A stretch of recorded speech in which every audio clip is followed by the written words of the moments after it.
so far. Well, because of the fact that this is, well, yeah, realistically, just looking at the teams, we see Dynamite and Bet Maverick on the side of 5-man res for the DPS. We see Sharif and Golden Gamer for their tank line, and then we see Katori and Momo for their support line coming in.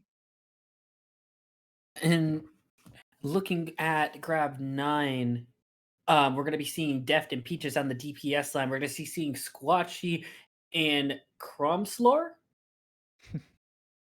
Cromslor. We're just going to Sounds go good with to that. me. And King Dragon and Astro filling up the support line. And I'm very excited because I see a lot of these most played heroes for these teams, and I could see quite a lot of things going both ways here. I see a little bit of the brawl, I see a little bit of the dive. I do see a wrecking ball on this for 5-man res, and I'm very excited to see if he actually gets a little bit of playing time so we get to see that wrecking ball. I do enjoy myself some wrecking ball play.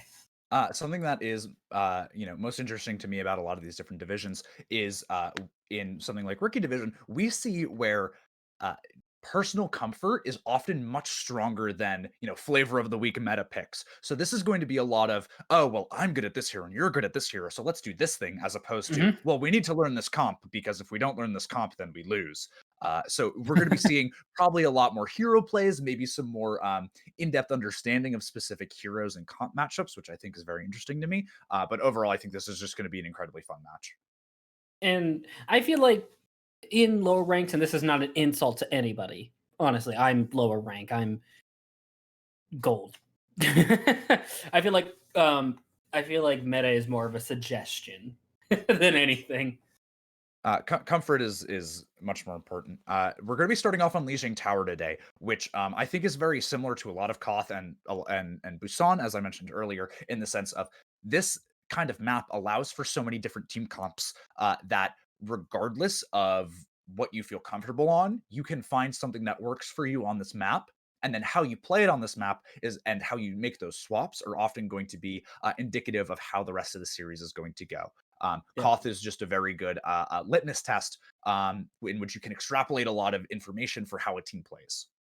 Yeah, and I very, very much enjoy the starts of these matches because I feel like, especially a map like Lijiang Tower for King of the Hill, is definitely one of those ones that it really doesn't matter what kind of meta or like composition you're type of playing. It's really dependent on how you're working together as a team, especially on this map, especially on something like Control Point, where there are so many attack angles and you just have to be organized. You have to make sure you work well with each other. Where it can come down to some composition, but I feel like team, what is that word? Oh my god, I'm forgetting all my words today. English is not my first language today. Jeez. Sometimes my first language is English, and sometimes my first language is stupid. That's just how it is sometimes. But I think the thing that I'm trying to get to is kind of just like the composition, the cohesiveness, the Synergy. chemistry, synergy. There's the word. The Yeah, synergy between the team. that's often, yeah, much more important here, along with these comfort picks. We're probably going to be seeing a lot more unorthodox strategies. I got a soft spot in my heart for somebody picking Sim and saying, hey guys, let's TP point. I think it's kind of stupid, but I love it anyways because I am a monkey brain and I see the flashing lights and my monkey brain goes, ooh, ooh, fight point, ooh, ooh, ooh, fight point. But we're not going to see that right now, much to my monkey dismay. Much to your dismay. Though we are going to get a ball to my pleasure. Something that we're seeing with 5-man Reza's comp coming out here that we saw with Rose Apollo's comp last time is how decentralized it is. That Ashe has some mobility options. The Mercy's able to jump around a lot, and because of that, if Grav-9 are playing, if they were playing more of a brawl comp or a 6-man dive comp, it'd be much more difficult for them to take on 5-man res. But we see Grav-9 to this double bubble kind of Farm Mercy poke comp. This is a bit more like classic. This is something maybe you'd see in 2016 Overwatch, and I love that. Right now, I think the Mercy needs to probably assist her Ashe a little bit more, but seeing as they take 5-man res has taken this point and they're going through White Room, the Bear are going to be going down to the Ashe. Mercy has to be careful with that Tracer, and she's going to be going for the Mercy Ashe combination with his Winston, and the Mercy falling off of a cliff. Golden Dram Golden, no Golden Grim. I'm taking out a couple, kind of spin to win style. It was very interesting how Astra probably wasn't able to get that fly back up, and so one pick from Bet Maverick turned into 2 picks, which turned into a fight win. So this is going to be incredibly hard to retake for Grav-9, just because of the fact that 5-man res have these really long angles to play off of, and Deft playing so aggressively in the air, like openly in LS. He's already in the point. Bet Maverick, he's already into point, and it feels like Grav-9 is just having difficulty approaching here, finally on the point. But Bet Maverick taking out the Tracer. There goes a lot of the flank damage, so he doesn't really have to worry about anything. And there's 2 for Bet Maverick. Just kind of sitting off a point, not really getting contested at all. Deft has to really be careful trying to get away with his Mercy. 2 down, and they're gonna have to back out. They got 3 in White Room. That's a little bit split for Grav-9. I feel like they really need to try and focus that Ashe. They cannot let him have that much freedom. Grav-9 needs to be setting up from multiple angles right now, and right now they're really just coming in from 1 or 2. They need to be setting up from at least 3, and then collectively diving 5-man res. We see Deft swapping over to that McCree, Astra swapping over to that Lucio, so probably looking to play much more aggressively. But a good Bob coming out from Bet Maverick really stops Grav-9's push in its tracks. Sleep, Bob, sleep, but they're going to be trapped in White Room, just getting poked down by all this damage. They're just letting 5-man res build up their ultimates. Maverick obviously just now using his ball. He got 5 tech marks for 5-man res. So they're going to see if they can have this Nano Boost Graviton. And, oh, here comes the Dragon Blade and the Mines. And down goes the Kree. Down goes the Ana. Now my Genji picking up 2 good picks there, but not much else that they can do. No, that Graviton Surge really trapping the Genji there. Only able to get 2, but the tank's really picking up what's left. And Golden Eye Gam getting, I'm trying. Really holding this point off to 99%, so he was able to get it up to 99%, so really all they need is 1 more fight win. We're going to be switching over to the Echo from the Genji, so no more Blade.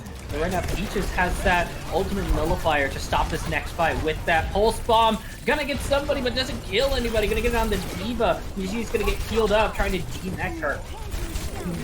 Oh, down goes the Winston to the Echo, and now she's gonna just kind of go for this Ana, hopefully getting her down with the focus beams. Zarya coming in last second. What a huge bio nade to save him, but not enough to save him from GoldenEye Gam. Bet Maverick taking down the McCree, and Grav-9 just going to fall to pieces onto this point. 5-man res doing a really good job of boxing out the members of Grav-9 that can come in aggressively. Now this is just one of those long stall fights. We see Deft swapping over to that Doomfist. We see Drogon swapping over to that Moira, just trying to get back in the fight as long as they possibly can. This is one of those super dangerous situations where Katori gets picked off by Deft, and now this fight is suddenly winnable. That Doomfist with that 1-punch potential going up to the bomb, hitting the wall. Oh, double! 2-man Pulse Bomb taking down Momo and Bet Maverick, and they're going to be able to turn this fight around, and they never lost point in the first place. There were so many ults committed there from 5-man res, specifically looking at, that Bob and those mines, but Grav-9 were just able to come back, get those picks that mattered, and do a really good job of keeping control of this fight. Now they have a incredibly aggressive comp here, and we see Bet Maverick swapping over to that Reaper, maybe trying to slow down that aggression a little bit, but if Grav-9 are able to stay as a centralized death ball and push over 5-man res, then this is an easy 199. This is definitely something that they need to do. Deft going down to the Diva. GoldenEye Gam going on to point, doing some damage, and we do have a duplicate. We're going to get a Tracer. Hopefully he can get up that Pulse Bomb. Beast Drop coming out. So much health for that Echo, but the Graviton Surge is going to hopefully stop that raid coming in. Diva Bomb being nullified by the bubble, doing so much damage. Deft back, taking out GoldenEye Gam. Reaper on point. Right now, GoldenEye Gam needs to look for those 1-punch potentials. That Tracer kind of going back and forth with these kills, and down comes the 3! Oh, that's a fight winner right there. The absolute hero moment there, and we still see 5-man res trying to stall here, and they might get a stall for a while, but this is one of those moments where it feels like it doesn't really matter how well you stall as one person because so many got killed. But Grav-9 maybe just not being able to properly pick up GoldenEye, and there's more people coming back. This is like the tiny Overwatch fight from Owl. chill up, tiny open. You got spin to win, you got all of these other things, and Bet Maverick gonna be going down. Def kind of making sure, like, no, we ain't losing this. And they're just gonna be slowly taking down, chunking down 5-man res. And I think at this point, Grav-9 has real control over the point unless 5-man res can get a big ultimate and kind of turn this fight. But looks like Grav-9 is gonna be able to close this out. They really got to take down GoldenEye though. No one was able to just properly, track the wrecking ball going through point, and that resulted in this much longer stall. And it still feels like Grav-9 have good control over this after Def9 almost, runs it down into the mines. It happens to the best of us. But realistically, now it's like one of those, the boa constrictor has encircled their prey, and now they're just slowly squeezing the life out of it to take control. Just building up stats. Add the stats. Just destroying 5-man Rez's KD. Absolutely ruining that stat page. But you do what you gotta do to stall the point, and I respect that. Oh, Def just taking out Bet Maverick, trying to be a hero there, and I think at this point, it's kind of like a little bit of a foregone conclusion that overtime is just going to keep ticking down faster and faster. They've really got to get better at taking down GoldenEye quickly, though. Yeah, that stall is having such good stall. We see Dynamite Genji, getting that duplicate, getting up to that Zarya, but not quite being able to pull out that Graviton Surge and go for some kind of, fight-winning, changing play. But this is just, the classic overtime stall. This map specifically, I think we see this so often because of the crazy so much fun. The crazy rollouts you can do on this map. Crazy rollouts, and GoldenEye again just swirling around the roof, spin to win, not getting, still staying around 600 HP. It's just like they really just need to turn this point around. And here comes the Diva Bomb, see if he can get anything. Getting out the deep drop, so Momo going down. GoldenEye Gam again coming down to hopefully get some kills with Bet Maverick and Momo going through, not getting anything. Oh, he gets moved out! That's so bad! Let's see if we can get back in. I'm about to take a nap. Somebody call me when this overtime stall is complete. Honestly, I respect the gusto and bravado from 5-man Rez in order to attempt to win this point. Like, in the bottom of my heart, I have nothing but respect for this, but also, I think at this point it comes down to Grav-9. They need to finish off this point, and there we go. Grav-9 finishing off, capping 99 to 100.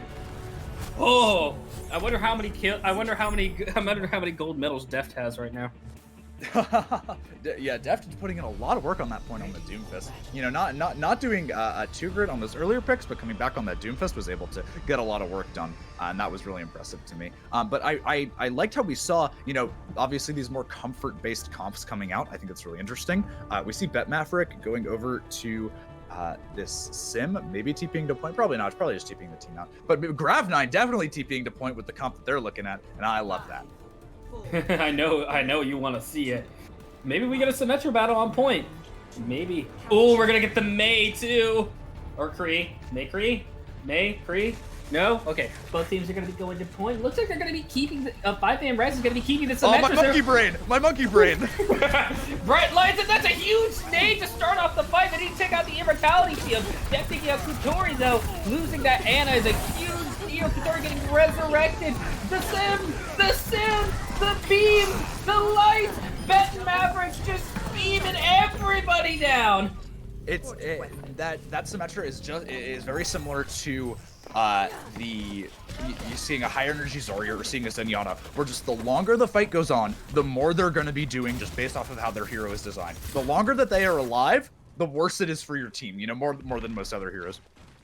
So the Discord orb provides a lot of value over time. Are you trying to say Zarya? My bad. No, Zaryans and both individually. Grav-9 looking for a good retake here. They have a strong comp to come back and do that. Really do. They gotta be careful for that Mei. Them kind of initiating. I think 5-man Rez should kind of wait and kind of close in on whoever comes in. Peach is gonna get taken down before it can really build up anything. Dynamite Genji, Dynamite Genji's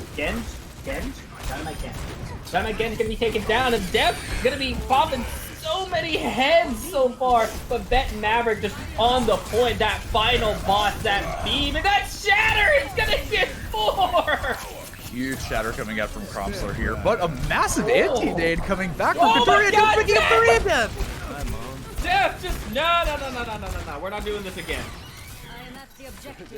Yeah, Def putting his foot down and saying, "No, we're gonna capture this point. I'm gonna capture this point now. Okay, okay." He captures the point. That was a really great shatter coming out from Crom's lore.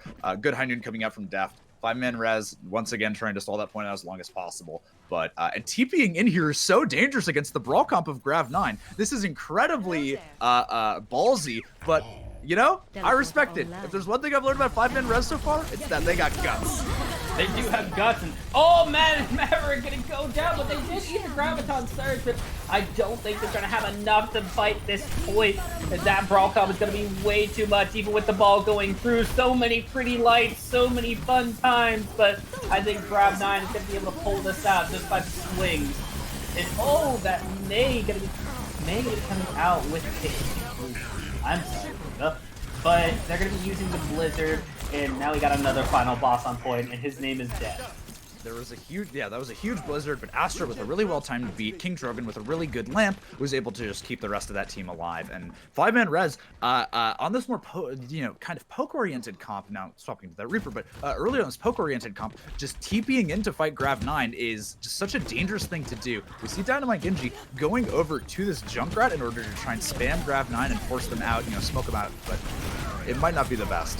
Yeah, and the Demon Bomb's not really going to get anything. But again, oh, that's a huge shatter to counter that push. And that nade came in. They were hoping to get something off of that. High Noon not really getting anything off, but it looks like Grav-9 does not really care about your damage coming in here. We're just going to walk forward. We're going to shatter you. Doesn't matter if you hit us with the nade. At this point, 5-man res just needs to figure out a way to get in without just getting immediately chunked down by something. Katori again hitting those massive nades, but the rest of 5-man res's comp isn't really built to do much with that. Coming into this last fight, Grav-9 have a lot of tools at their disposal, and it feels like 5-man res are fighting a huge uphill battle here. They really are, and so much damage coming through. Bet Maverick getting the nano boost, but not going to live long enough to even think about using it.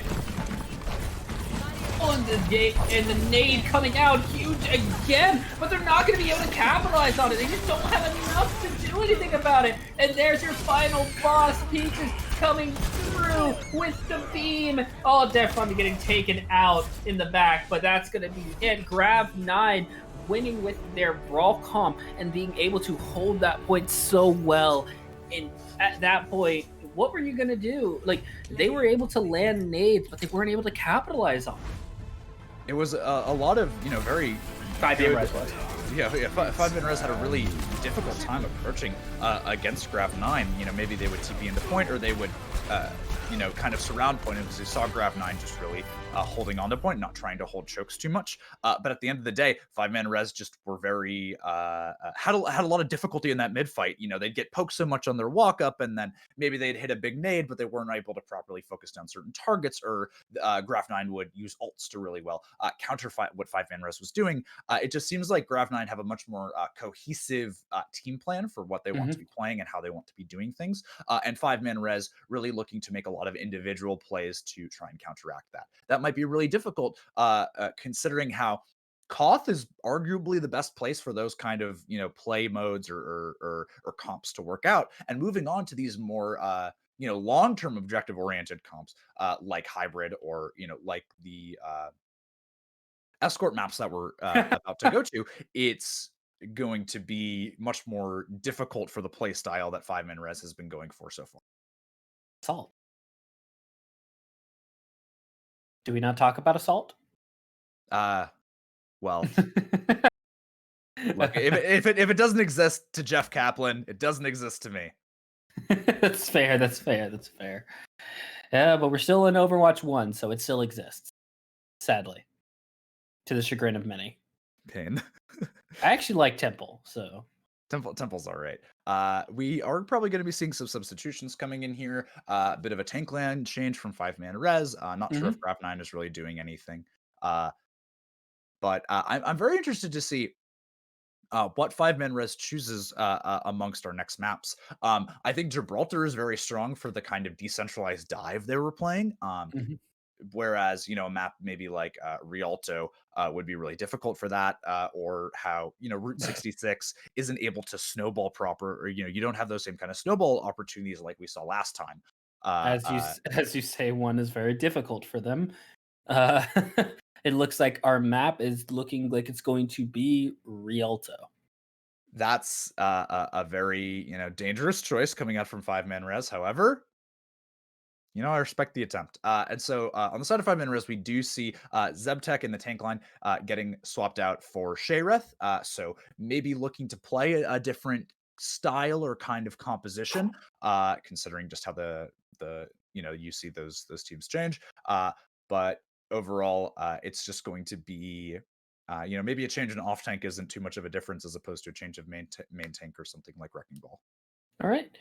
And also, we do have a side swap as well. So the teams are going to be swapping sides. So if they change colors, don't worry.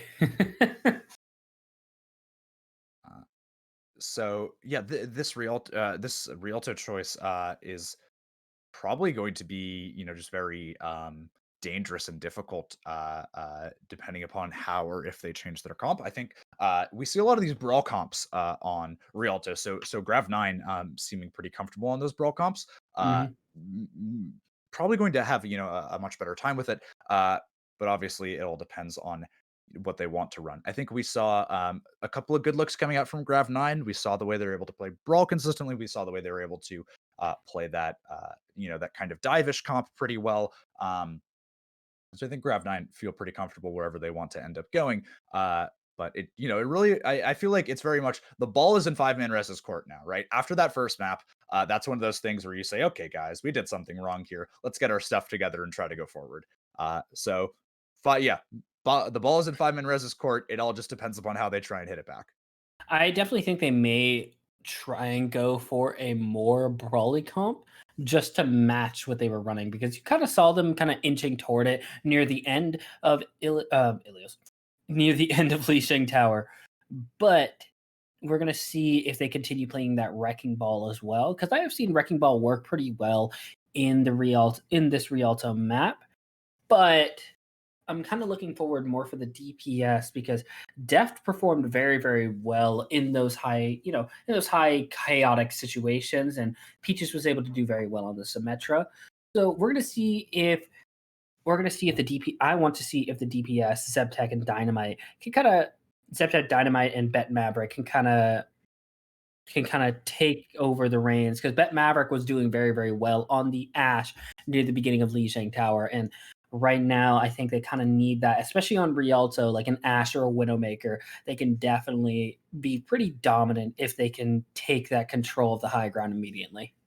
Exactly. On maps like Rialto, specifically Rialto here, you have a lot of very long sight lines that a character like Ash or maybe another sniper like Widowmaker can take really good strong advantage of. So depending upon how they want to enable Bet Maverick or what comp they kind of want to play overall, if they allow Bet Maverick to shine and play the way that they've been playing, I think that's going to just prove to be an incredibly good choice. That's going to that's a good investment, I'd say. That though, bet Maverick sniper stonks up to the moon. All the way to the moon. And we just got to hope that the play can go well and, you know, maybe we get another 5 minute stall. Yeah, once again with five man res's indomitable spirit able to stall the point until the end of time. Yes, and that's the goal. Now imagine if 5 man reses were still a thing. That would be that. Oh my goodness. What's the end of time squared? Because if they can already stall until the end of time, and then we get five man res back to keep the entirety of the game together, then jeez. Forever and ever and ever and ever. Oh Lord. I have way too much fun with these games and I very much enjoy, especially when players can kind of take the game into their own hands. When you could definitely see that game going on for a little bit longer, but Deft kind of looked at it and said, "Yeah, no." Exactly. And we're moving into our map now. So we'll start to see these teams, putting their comp together a little bit. Maybe picking some funny heroes and running off the map as that's how it is sometimes Yep. as people are still loading into the lobby. But like I said, the ball is very much in five man res's court. What they want to play here and how they properly play this is how they maybe they invest in Bet Maverick stonks, maybe they try and match Brawl stonks, but they need to make some kind of investment because they've been playing a lot of these decentralized like halfway comps a lot, and that just hasn't been very strong. It doesn't necessarily matter the in some of these matches where comfort picks are more important, it doesn't necessarily matter the the idea or purpose of your comp, as long as your comp is all doing the same thing. But when you run characters like Reaper and then characters like Wrecking Ball, which are very counterintuitive in the ways that they want to play, that ends up being very, very difficult. And 5-man res going on this kind of maybe slower frontline brawl comp. I'm definitely.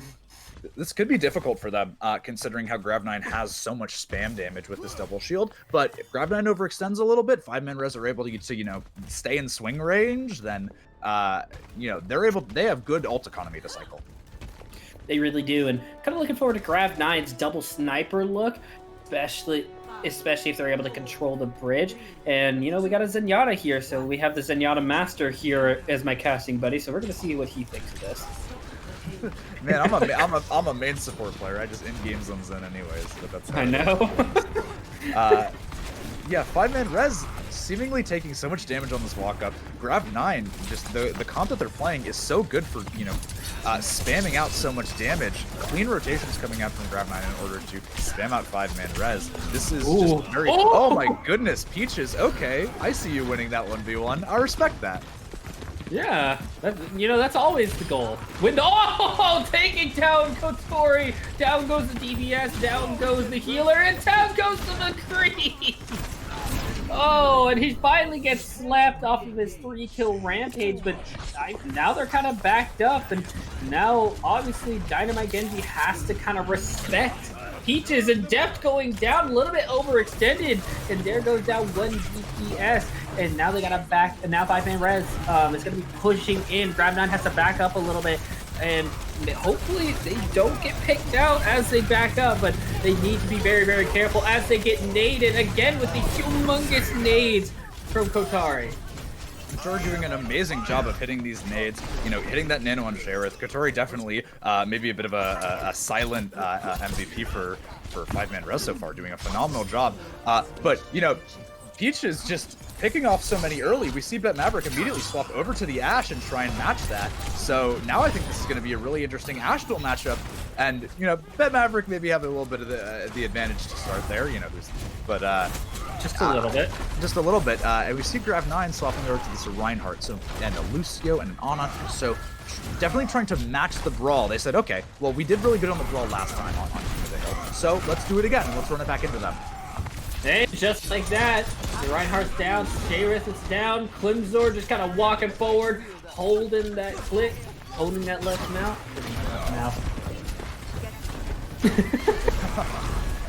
Well, and he's able to just kind of push forward, completely push back 5-man res, and now they're just going to keep going into this. And another nade, Astro going down, Peach is going down. They may have overextended just a little bit. Again, Kotori hitting those humongous nades, forcing them to back up or else they're going to lose their life.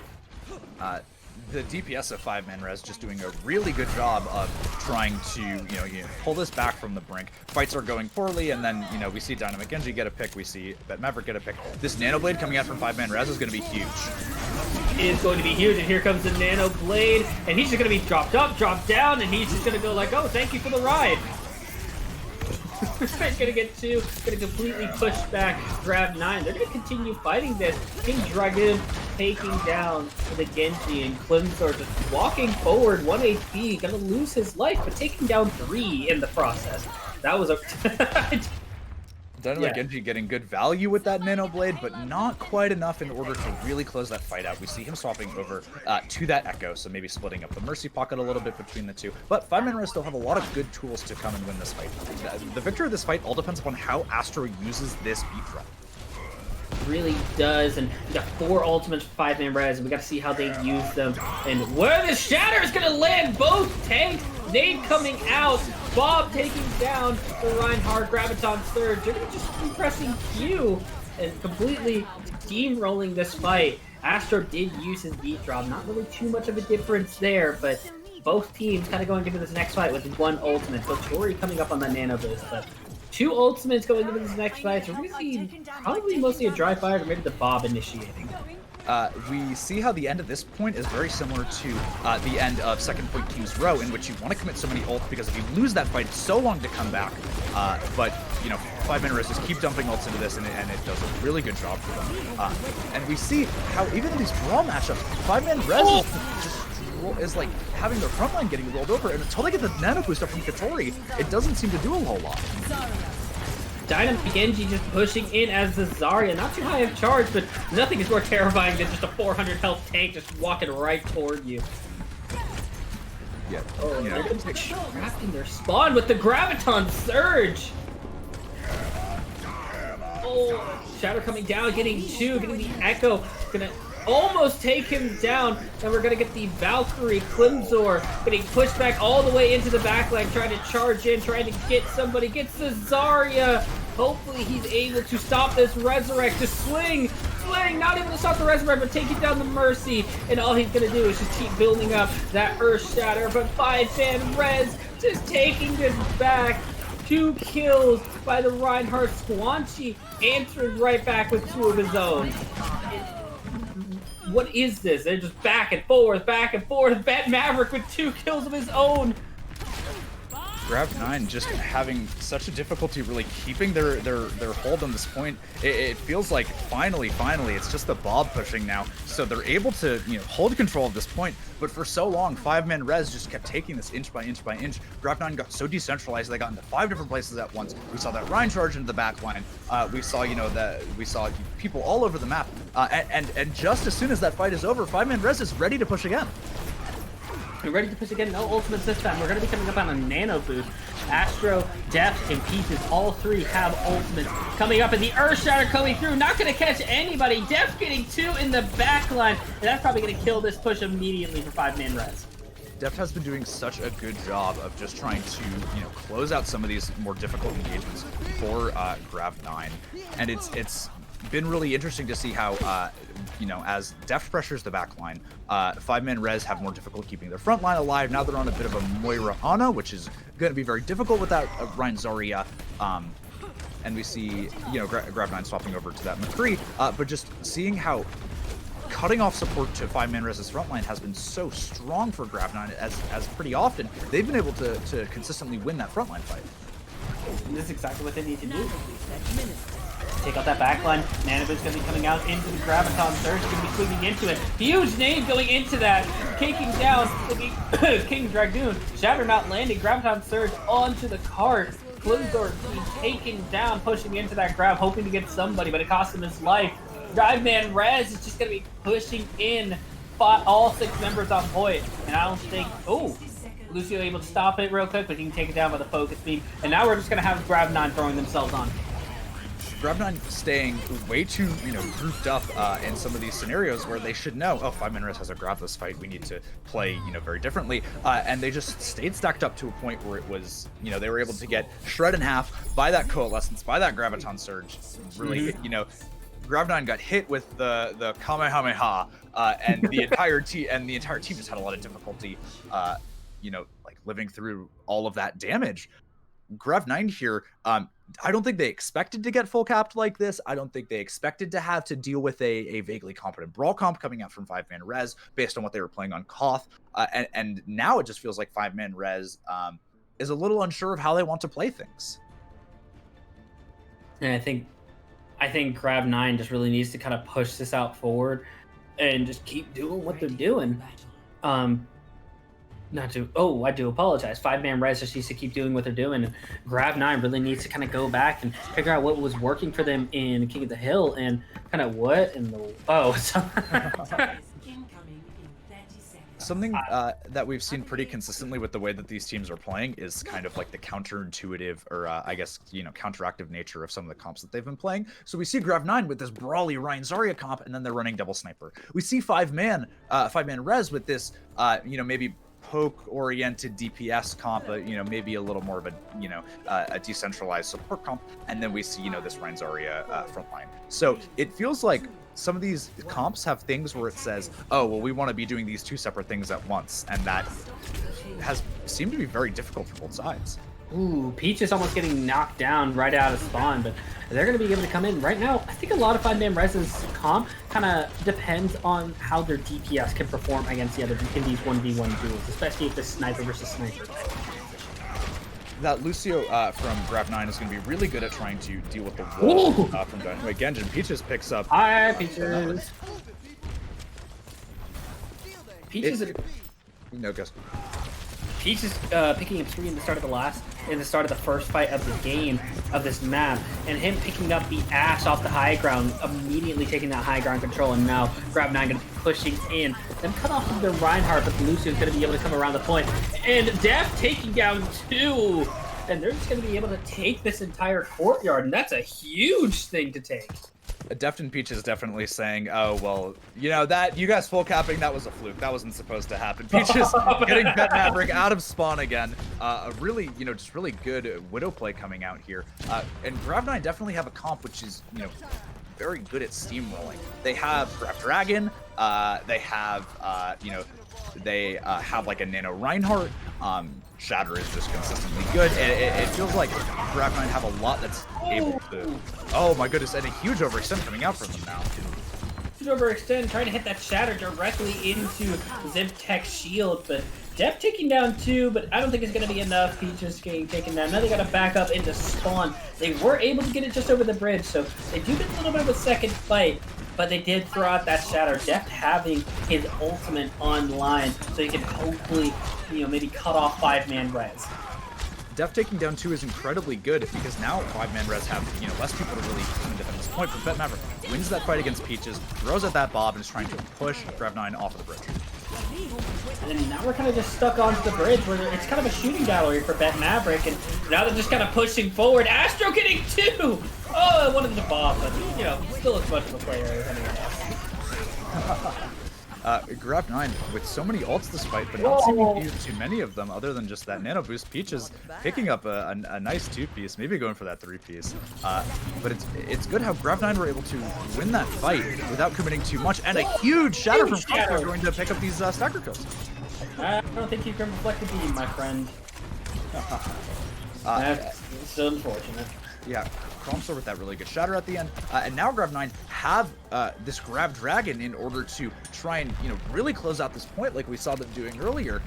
Peach is picking up Bet Maverick again, trying to, you know, definitely not winning it always, but consistently doing a really good job in the sniper matchup. Here comes the Graviton Surge. He's just going to turn it at the last second, stopping them from coming into that doorway, but I think that's going to maybe cost them. Maybe not taking the main doorway, and oh, 5-man Red just pushing in with that Dragon Blade, getting 2. And, you know, that Grav Dragon kind of went to waste a little bit. I think he thought that the rest of the team was going to be coming out of the right doorway, and it happens to the best of us. But I feel like, you know, always play the safe ball, kind of going against that Graviton Surge. Always shoot into that Graviton Surge.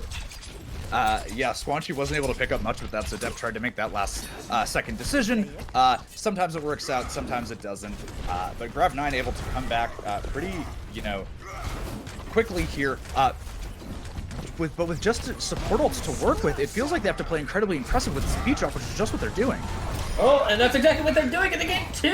Momo, both supports down for 5-man Reds, but that's a horrible sign for 5-man Reds. Now they gotta be careful how they take this fight. They are gonna try and be aggressive. Peach is going down to the Genji. Them still low health. Reinhardt all the way in the back, taking down Astro. Takes their attention away for just a second. Cron Floor just taking down 2, swinging for the fences, not caring who's shooting him, who's doing damage, and Swansea with the nano boost. Not able to stop, not able to stop the rest of the team, not able to get really much value from that from that nano boost. And now we're right back where we started, but no ultimates for either side. Ziptek is the closest to an ultimate. Peaches does have an ultimate. I can't read.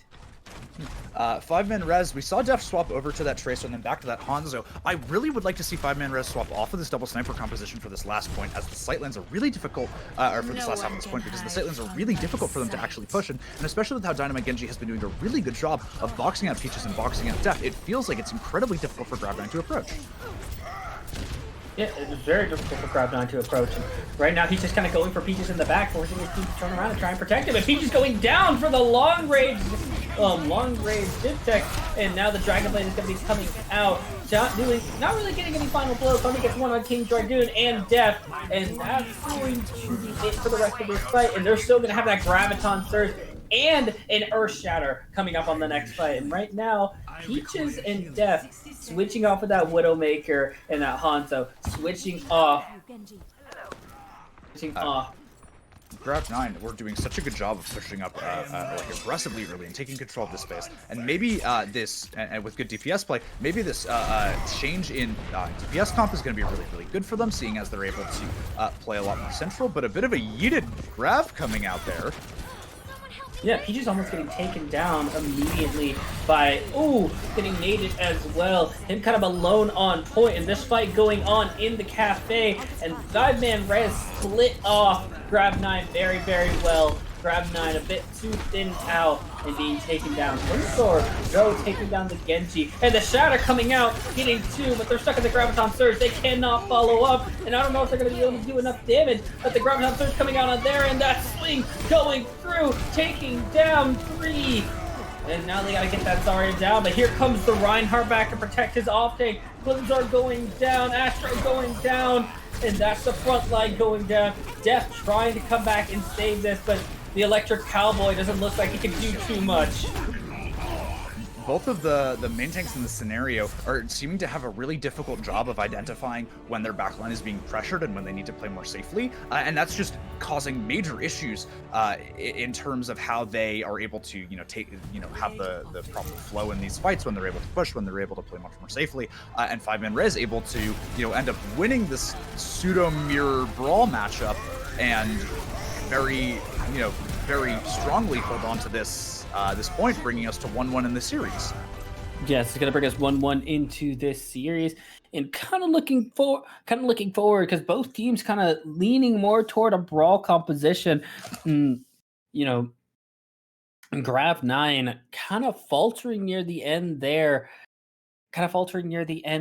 Trying to stick to that double sniper composition just was not working for them, and by the time they actually decided to change, it was just a little bit too late. Exactly.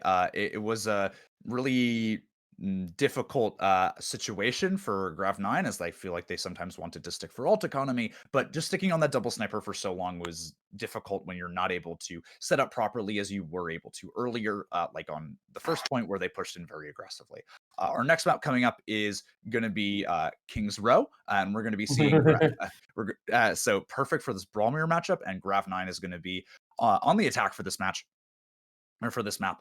So this, these aggressive brawl comps that we've been seeing come out, maybe with Grav-9 on the attack now, they're going to be able to keep that momentum that they had on their original first point Rialto attack. They're going to try to be able to keep that rolling. How we saw, Peaches with a lot of good double sniper play, and we saw, not always, but very consistently being able to take on Bet Maverick in that sniper duel, opening up a lot of space for their team.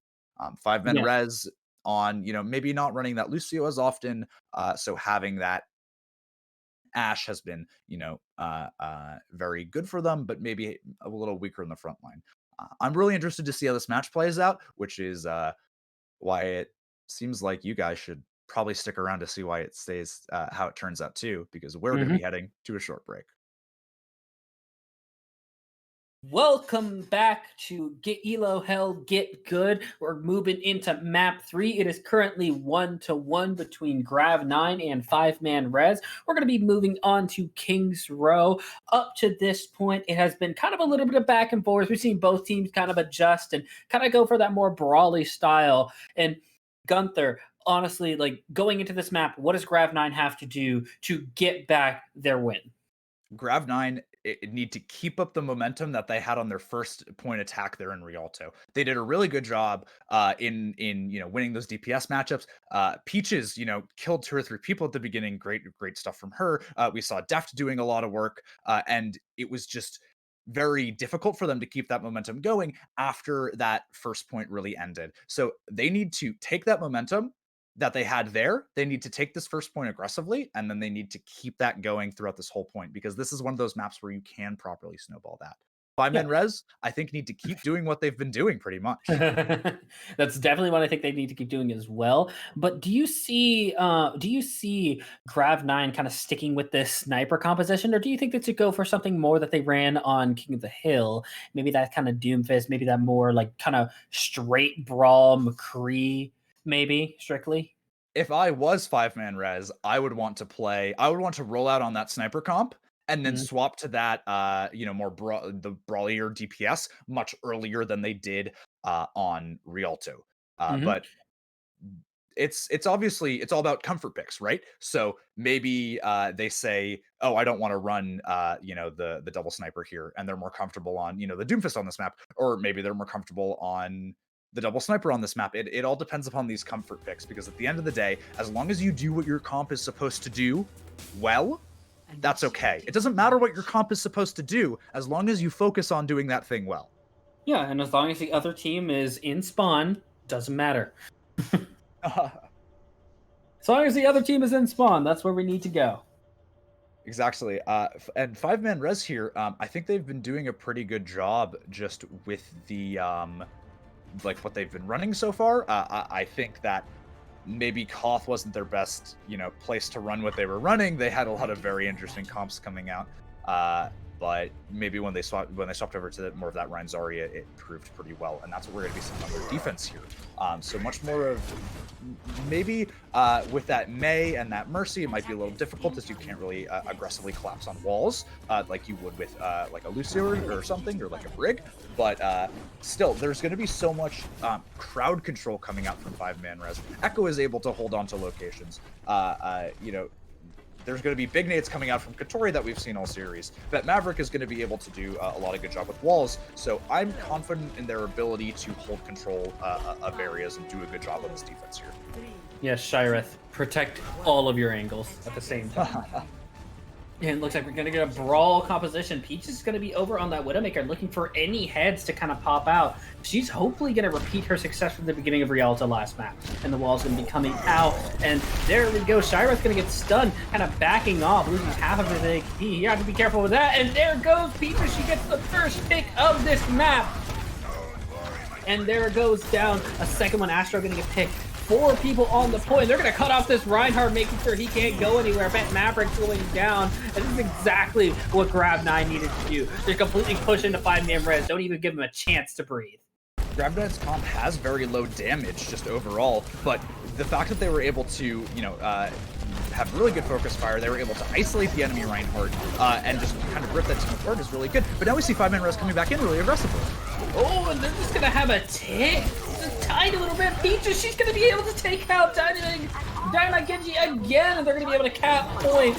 And now this is just the worst possible time. And Peach is going to get focused down by Dynamite Genji, but it's a little bit too late for that. 5 minutes to try and get to Streets phase for Grav-9.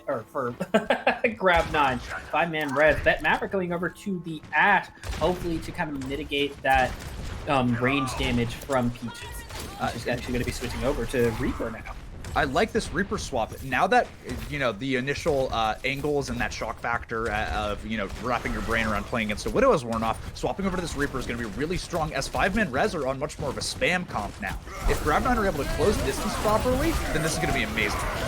They really are going to be. And Shatter going to be coming out, hitting Grav-9, or hitting 5-man res with that Shatter, getting the majority of the team. And now they're going to have to back up and potentially lose all of Street Space. Dynamite Genji going down. And they're going to be set right back to spawn. And Bat Maverick is just in the worst possible place. This is what I was talking about in conserving that momentum that they had earlier. They did a really good job aggressively taking this first point, and they're keeping this ult economy going. They used that coalescence really aggressively. They pushed in with the Shatter, they pushed in with that Blizzard, and they've been doing a really, really good job of just keeping this fight going. Taking control of the second point with almost 6 minutes on the time blink is phenomenal if you're Grav-9. This is exactly what you want. This is exactly what you want. And they still have the ultimate advantage going into this one, but they got to be careful with Zeptech. And here comes a Graviton Surge. Immortality Field's still up. And they're able to save with Graviton Surge coming out for Grav-9. But 2 going to go down. Cyrus and Momo going down. Dynamite Genji.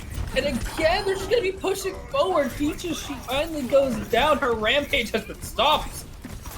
But What do you do? What do you do as 5-man res at this point? You have a Riptire that is hopefully swings the rest of this fight. You've got to be able to get that Riptire off. Bet Maverick taking down Astro. It looks like they're going to start getting their footing back a little bit.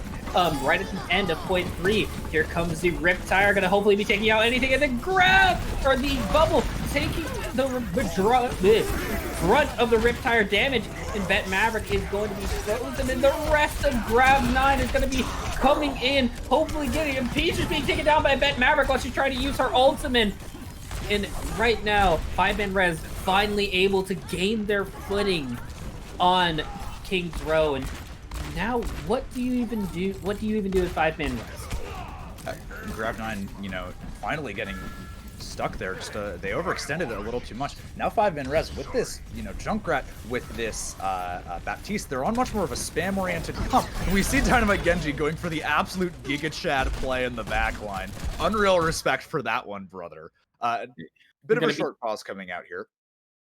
Getting a little briefest of pause as you see Junkrat's elongated gun there with a floating. Sorry, that's so goofy. Oh my goodness gracious. We long, boys. We long, boys, but he's going to be spamming down from up top, not really being contested. He just has to get onto that. Shira taking down the Reinhardt for Grav-9, and they're going to get pushed back a little bit. And now we got these ultimates coming out for 5-man res. Bet Maverick with his ultimate, Shireth and Zebtek coming onto the ultimate. So the ultimate advantage kind of swinging over in 5-man res's favor. But Grav-9 still has the Shatter going to be coming out, getting one actually. I got a little bit too excited there. That was a huge bubble coming in. And there's the Shatter to get excited for. 4 down, but not able to follow up. Come on! Follow up on your Shatters! That was a beautiful wall coming out from depth in order to stop it. But still, it seems like 5-man res with their much closer spawn and the angles that they have are going to be able to win this fight. But Astro committing the beat here. They're going to beat, and it's just too long, the beat coming out, stopping the Ripfire from really doing anything. Grav-9 going to be losing their Reinhardt, but they still have plenty of people in here. The Deadeye going to be coming out, destroying the Reinhardt shield. So you really don't have any shield. Peach is able to destroy that shield, but Peach is going down to Bet Maverick. And 5-man res really able to hold their ground once the ultimate advantage has swung in their favor, and more of an even playing field right now. So right now Grav-9 needs to find a good pick and kind of stick to it, because Bet Maverick is really taking it to Peaches right now, and Peaches is not able to roam as freely as she was on the first one. 5-man res getting pushed into really aggressively again with all the spam damage they have. Oh, the beautiful wall again. Beautiful wall from that. And here comes the freeze! Everybody freeze! 5-man res's comp is so good when you're able to hold control of these spaces, but they don't have a very good comp for the recontest. They don't really have heroes that can get out quickly, and it seems like maybe Grav-9 is going to be able to cap this almost uncontested here, just with this last-minute spam. We know how good 5-man res is at this, but it doesn't. I don't know if this is necessarily winnable. No. And you got a Shower coming out. Graviton Surge going for 5-man res, hopefully taking down Shireth. And oh, he's going to survive on 1 HP, finally being taken down. 1 down for 5-man res, but the res coming out. The res coming out for 5-man res, and just slowly but surely, Shireth finally taking down Death. That May Menace finally being taken down, but the beat drop coming out. Grav-9 going to be shielded all the way up with 900 shield, and now all they have to do is worry about that ball. Make sure that ball cannot stop this card from going in. And that way, no, we're not doing Lee Zhang Tower again. Yeah, Cromsler really looked at this. Oh my goodness gracious, Astro. That is incredibly unlucky. Unlucky, and you've been in that situation before, haven't you? What's this? Why do I feel like it's more? But the ball again, trying to stick it onto point, not able to kill the ball fast enough. And now we got this Reinhardt just kind of swinging on the point, and the Shatter coming out, getting the May at the perfect time. But the rest of the team coming on, and finally looks like they're able to cap this point. Oh, it's getting so close. most phenomenal part of this stall is how 5-man res has been able to get it under a minute so far, so that even if they, don't get him, they cap in overtime, even if 5-man res cap in overtime, they are able to get that time back because of the fact that they stalled it to under a minute. That was a great stall coming out from 5-man res, and Grav-9 wasn't able to clean it up, with the same efficacy that they were on certain moments in Lijiang Tower. That being said, the comp that 5-man res has been playing is a lot stronger on defense than it is on attack. They don't have the same tools to approach that you often see brawl comps using, so this might be much more difficult for them to attack if they keep going with the same kind of composition that they've been running. Yes, and I'm very, very excited to see what, because obviously Peaches and Jeff are very, very good on first point on this attack. So we're going to see how well they do on this defense, maybe Deft, and Peach is going to be going again, looks like, for that Widowmaker. So maybe she's going to be just looking for some heads to click, but Dynamite Genji going back to that Genji, which did pose a lot of problems for Peaches on Rialto. So we're going to see how Dynamite Genji does against the Widowmaker when you have a little bit more space. Exactly. And, Bet Maverick looking to take these duels again. And we see Katori potentially sticking to this Baptiste, which puts out a lot of shield pressure and is able to, we saw a couple of clutch lamps coming out from them there. So maybe able to keep this front line up more consistently. Maybe probably sticking with the Ana here. I really like the Ana play, especially with the Nano Blade. If they try to cycle, Nano Blade and maybe like Valk damage boost into grabs, then this could be a very consistent, maybe not the quickest, but a very consistent push for 5-man res. This is exactly what we wanted to see. Peach is being taken down by Bet Maverick, and now he has nothing to contest him. There's nothing on Grav-9 that can really contest him. And now they're just going to be pushing on to point. They don't have that Widowmaker pressure anymore, so now they got to worry about what's in front of them. They got to worry about that Widowmaker maybe taking an off angle, trying to get to them. But no one else going down on Grav-9. They're kind of holding their ground right on target, and they're not even going to take just yet. Bet Maverick being taken down by Peaches. Welcome back, Peaches. Shatter going out, not catching anybody, and they're not able to get a tick just yet. But Dynamite Genji taking down Def, and slowly but surely Dynamite Genji is just going to be in the back line, taking down the Ana, and slowly but surely they were able to cap point and take out all of Grav-9, and Dynamite Genji losing his life, pushing a little bit too far forward, but he was able to cap point, so at least he doesn't have to walk all the way back. Grav-9's comp is built in such a way where if they don't get immediate value off of their walls, they either need to wait for those cooldowns to come back, or they need to just reset the fight. And waiting for those cooldowns to come back is something that's okay to do on attack because you have time to burn, but when 5-man res force the issue and they go directly to point, you can't do that. No, you really can't, and Def kind of moving forward. Hopefully you get a freeze on somebody. And Grav-9 has the shatter just ready and waiting.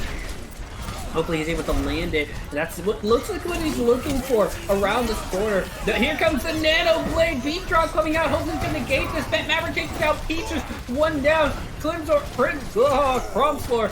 Not able to get anyone. With the shatter. The shatter comes out. Gets 3. Ending this fight. And possibly the entire street phase. That was a really, that was a good attempt from Astro to absorb that Nano Blade, but, just they were able to outlast the beat, and 5-man res are seemingly going to be able to cap the Streets phase at the same pace that Grav-9 was. Maybe Grav-9 come back for a fight here, but other than Blizzard, there's not a lot they can work with, and with Prompstor going down so early, you don't want to commit ults to this fight. No, he's going to go down so early, and they're just going to be able to cap point too. And, ooh, Shira's getting his life. But again, they already have point 3 with 5 minutes and 30 seconds to go. They have time to regroup and go into this next fight with a Bob, with a Graviton Surge. They also have a Valkyrie to push into this one. But right now, Grav-9 looks like they're about to get very, very aggressive, trying to push the Bet Maverick Bob taking down Deft, and there goes the Blizzard for this fight, and now they gotta back out. They don't have a huge ultimate on their side, and 3 kills in quick succession for 5-man res, and they're gonna be able to push in so quickly.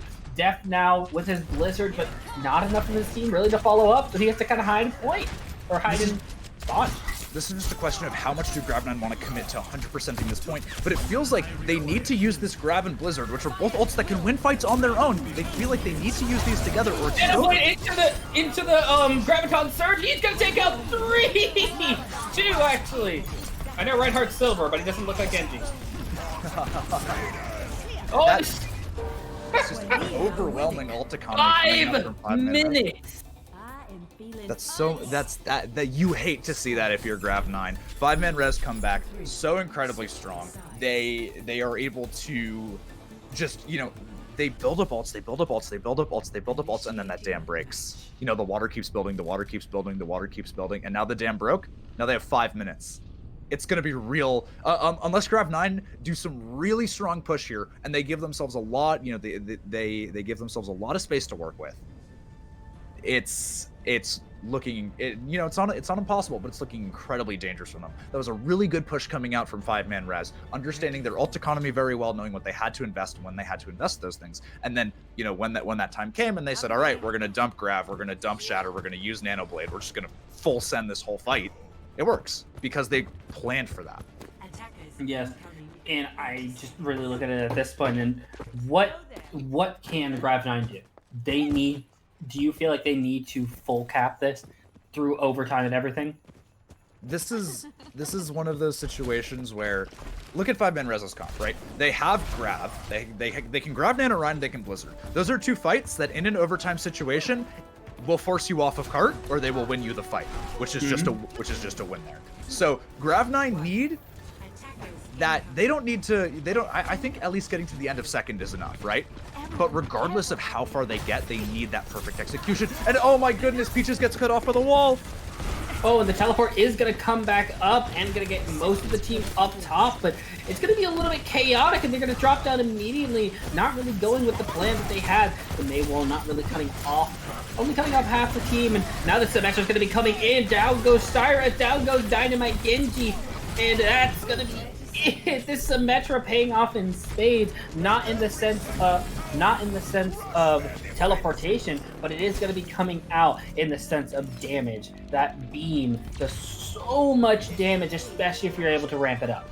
That was a really great job from Deft with that Maywall, and maybe seeing some swaps coming out here. But one of the we see Dynamite Genji going over to that Bastion. We see Grav-9 matching with their own Bastion. This is the pirate ship duel. I absolutely love this. And Peaches gets slipped immediately, not able to really stop. Yeah, get a solid pump, hold on point. Gonna back out. Cyrus going down, and the Bastion, the ship moves. The ship goes forward. Anyone who gets in the way shall be conquered. This might have been a really big mistake from Dynamite Genji with that swap from the Mei, because when a team swaps Bastion and you're on Mei, you can wall that guy up and you can sleep him. Or and in these overtime situations, you wait for your Blizzard and you force the fight on point with Blizzard, and then Grav-9 has to last through that. But now 5-man res, other than maybe a Grav Nano Ryan, there's not a lot that they have to work with. There's really not a lot that they have to work with. That Shatter comes down, not really hitting anybody. But Peaches, she finally goes down. But there's so much damage that has already come out. Shira, though, getting resurrected in the backline. Peaches back up with her ultimate. So we're going to see if Peaches is going to pop out with that ultimate. Dragon Strike getting 3! Deft doing a consistently good job understanding his ult usage, and earlier doing a great job with the Mei walls. But overall here, this is just like this was one of those back and forth the slugfest fights, and like I said, Grav-9 need to get to the end of second in order to have a good chance here, and here they are at the end of second. They're knocking on at 5-man Rez's door, and 5-man Rez just kind of forced to recuperate here and go for something, maybe a suboptimal fight, because they're on the back foot. They really are on the back foot. They don't have any ultimates, and Dynamite Genji going down before you can build that Riptire. Zemtek is really the only one with an ultimate coming up. Kotori hopefully having a nano boost. Oh, Deft and Peach is going down to Bet Maverick. Bet Maverick kind of looking at this and just like, no. You're not getting all the way here, but Deft immediately getting revenge, and here comes the Graviton Surge. Shira getting a kill. Nano boost. Swing, baby, swing. Shatter. And they're going to continue pushing forward. Or they're going to... my bad. They're not going to continue pushing forward. They're actually going to get stopped by the nano-boosted Reinhardt. It was that Grav Nano Ryan. They needed some ult combo like that. They needed something like that, or like the Blizzard, in order to really, close that out. And it's just a shame it took them until 5th point. But I guess, if you're Grav-9, you're not happy, but you're more comfortable with what's going on. 5-man Rez, This is one of those times where it's like, you know, how far you have to push is pretty proportional to how much time you have to do it, but you can't get lackadaisical in these scenarios. You can't be overconfident because, in the wise words of the Darkest Dungeon announcer, overconfidence is a slow and insidious killer, and 5 minutes is a lot of time for a very slow killer. I just say, imagine that 5 is a 1 and play like it is.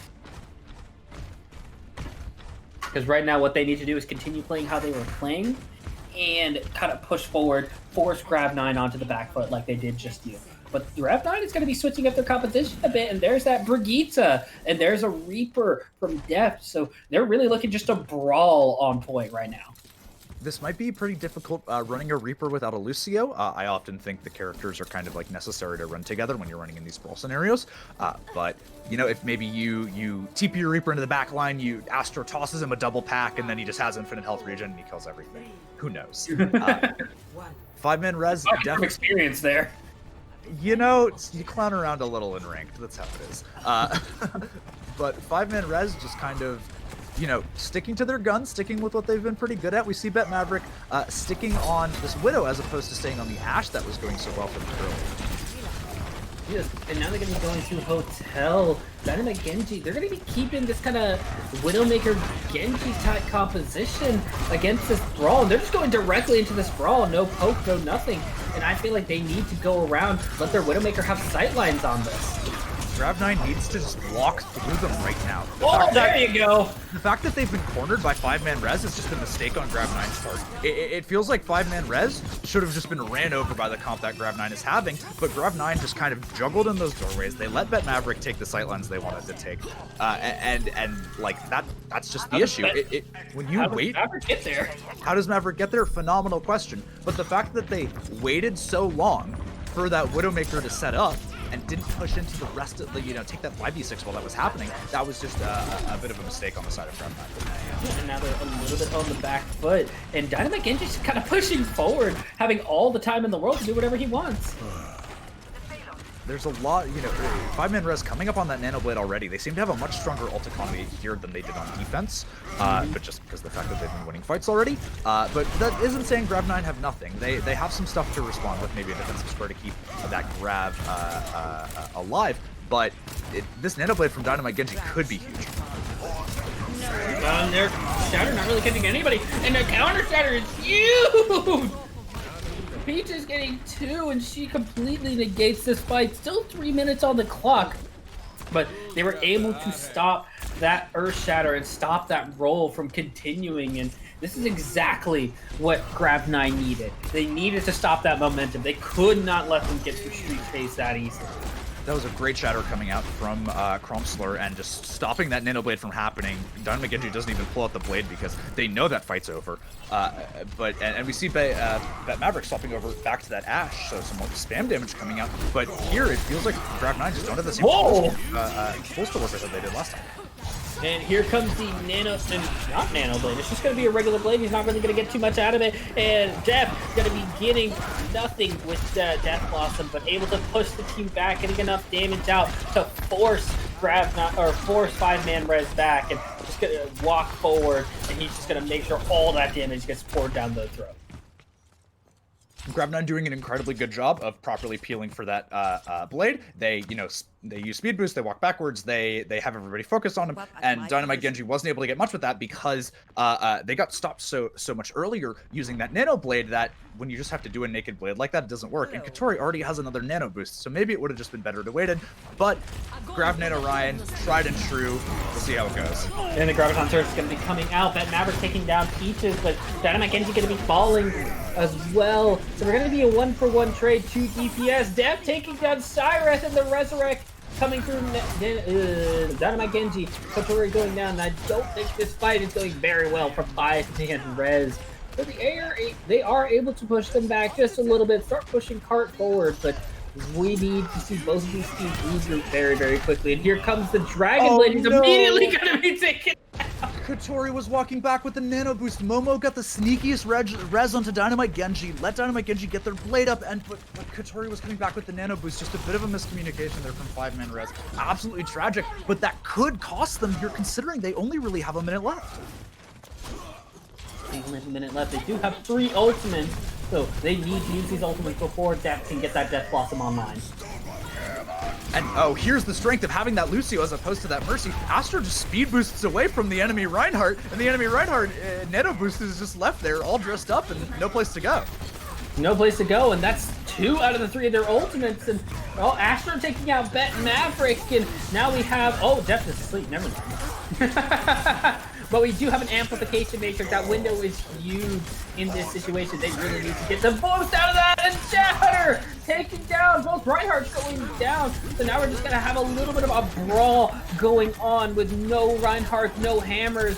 But right now, 5-man Red really needs to get these picks going, and Dynamite Genji going down to Astro. Bet Maverick doing his best to keep this sane, but Peaches and Death, both DPS, having their ultimates for this last second push. This fight has just been going on for so long at this point that both Reinhardts have respawned and come back into the fight. Bob making a lot of space. High Noon making a lot of space. Here's the fight winner! Pretty huge Death Blossom coming up from Depth. Oh my goodness! Able to clutch this fight out with that beat. Oh my goodness gracious, Depth. Pat yourself on the back for that one. You saw the timing, you saw the line, and you put it all together to bring Grav-9 up to a 2-1 lead in this series. 2-1 lead, and we're going to be moving on to Assault. This should be fun. I thought we were ignoring Assault. I thought we were pretending Assault didn't exist. I thought that was the agreement we had. It's over. It's not Overwatch 2 yet, so. How could you betray me, Airborne? We don't have push just yet. We don't have the cute little robot that pushes a giant slab. That being said, it feels like 5-man Rez's comps are often much better in these kind of point-based scenarios as opposed to escort-based scenarios, if that makes any sense. Like the more stationary, slower nature of their comps is pretty good at controlling these points, making up certain angles of fire, taking certain lanes, and denying the enemy from pushing in unharmed. Whereas you can just sometime on escort maps you can just wait for the cart to be in a better place to fight. You don't always have to force the engagement. That's exactly what I think. And to be completely honest, until the very end, I don't think either team was very good on defense, but We are going to be moving over to Volskaya here, which I think is going to be a very fun map for both sides. You have these incredibly long angles that both teams need to push, but if teams, if these teams make good use of the rotations that you can make on this map, then I think we're going to be seeing a lot more I guess like actual brawl fights going on. It feels oftentimes in this series so far, these fights have been decided before the actual, Rhine starts swinging at each other. Because one time has taken spam damage, one side has used certain cooldowns that they're going to need for that fight, and then the fight gets decided then. But now, if these teams make good uses of these rotations, then we're going to be seeing a much different outcome here. We are getting a bit of a substitution. We're seeing Momo come out from 5-man Res, and we're bringing in Shembalok for the support line. So yes, maybe looking to run some different stuff. They look like they are going to be trying to run some different stuff, but I very much look forward to this one. We make it a little bit more spam.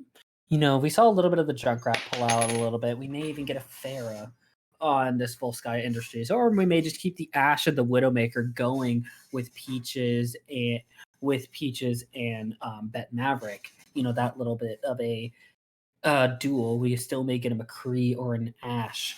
So I kind of look forward to maybe that long range, maybe a little bit of spam damage, but I am expecting to see a little bit more brawl, and I think Volskaya Industries is definitely one of the best maps that you can definitely kind of feel that balance. And even on first point, we may be able to see that double bubble, or maybe get like a little bit of a dive type comp from the attacking team.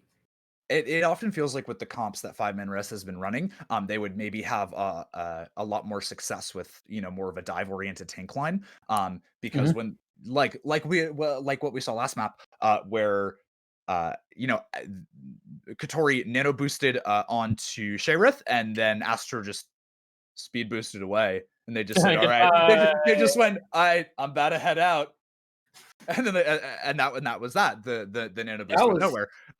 It feels like great speed boost. It was beautiful. It was lovely. As a Lucio player, makes my heart, jump. Something that you wish you could do. No. I wish I was allowed to play Lucio, man, but I walk into a ranked game and everyone goes, "You're gonna go Brig and you're gonna like it," and then I'm like, "All right, man, please don't hurt me. I'm fragile. I got feelings, man." Brig is um, the best hero. No don't arguments. don't remind me. Don't remind me, man. Oh, we see Zemtek getting swapped out for Goldeneye, the who played Wrecking Ball that we saw earlier. Mhm, So maybe we see 5-man res going from this kind of hybrid brawl oriented comp to more of a dive oriented tank line, which is something that I think I'm a big proponent of. Their tank line with the comps that they've been playing would probably be a lot stronger if they were playing double bubble or if they were playing maybe a wrecking ball diva or just something more mobile that doesn't rely on keeping your team centralized.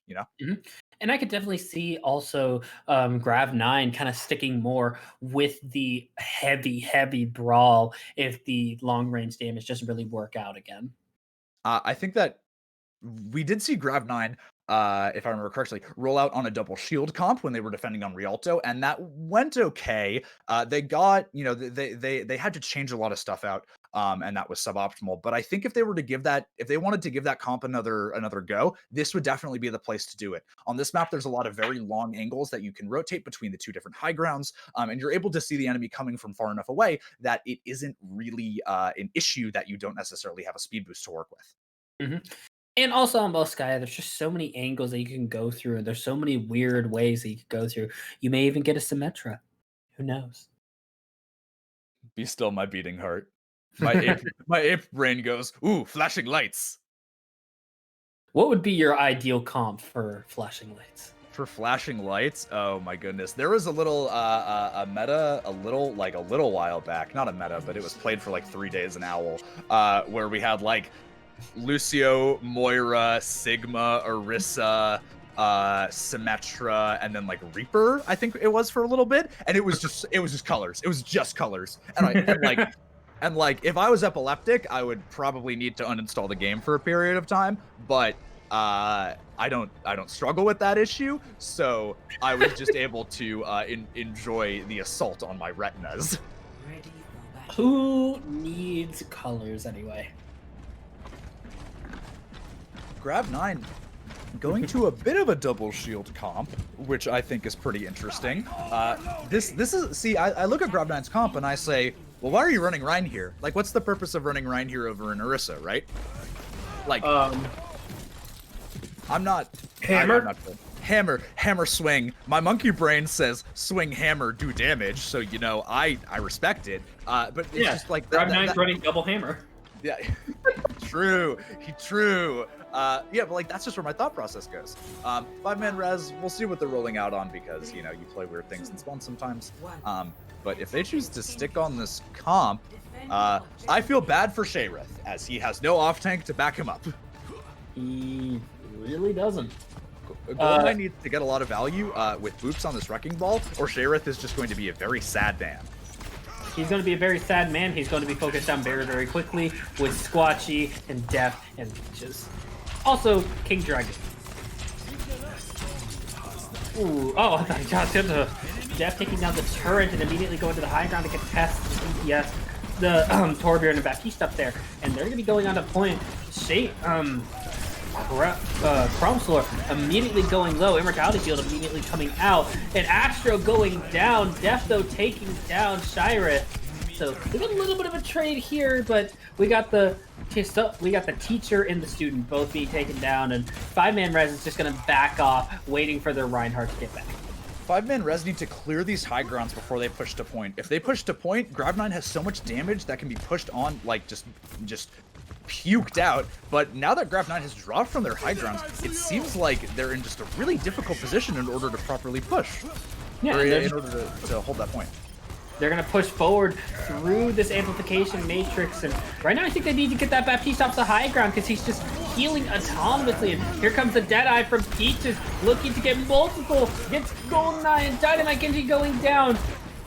Oh, 2 ultimates that work perfectly, and Peaches, she's just kind of walking forward, cleaning up these kills. You're not going to be able to jump out of her way. As long as you're within her line of sight, she'll get you.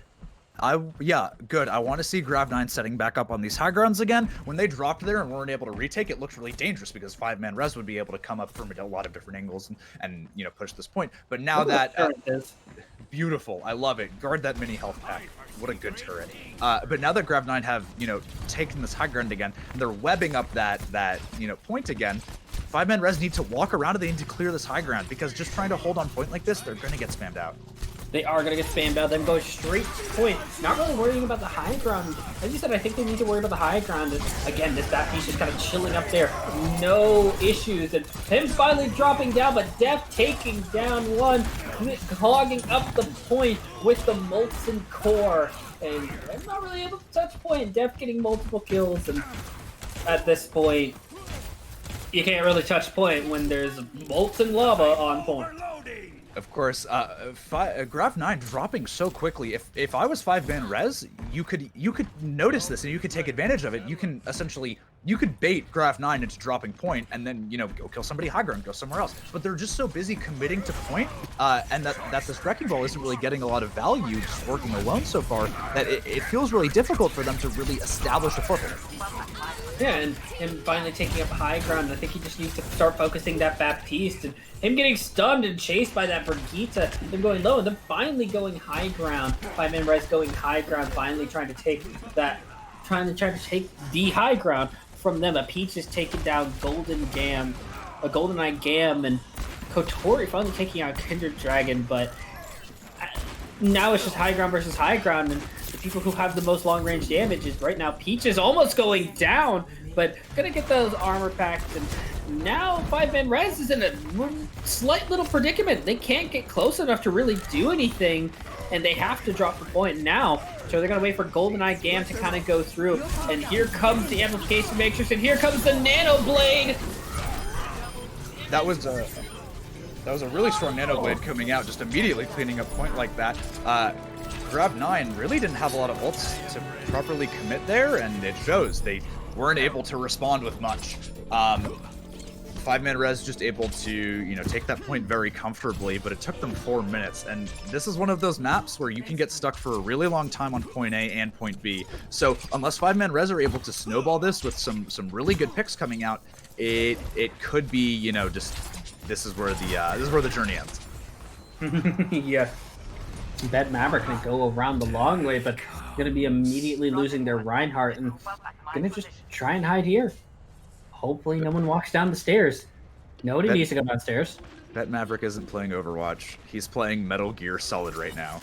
Ugh, team, I'm trying to sneak around behind enemy lines, but my voice lines are so loud that I can't help but alerting the backline. Oh, they found him. Oh, no. Oh, you hate to see it. You absolutely hate to see it. Bet Maverick dying in the backline while trying to sneak, but you know, they're just gonna come back and try and push again.